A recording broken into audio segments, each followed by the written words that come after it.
is I don't think it's going to be a sustainable law for the long term. I mean, I'm saying this honestly. The intent of those who wrote the law, and frankly, they didn't seek a whole lot of input from a lot of us. They did not. I mean, I tried several times. Even met with the president and Rahm Emanuel about it. The challenge of the health care law is that there is no real cost control built into that law.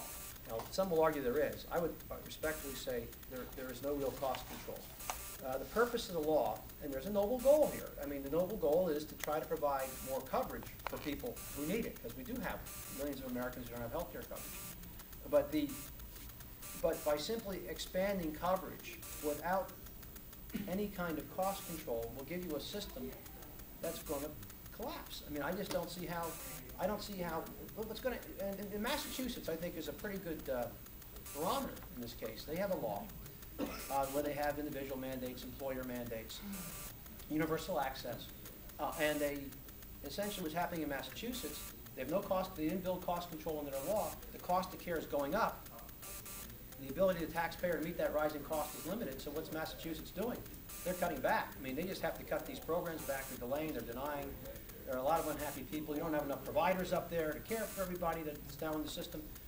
And the system is, it's not sustainable.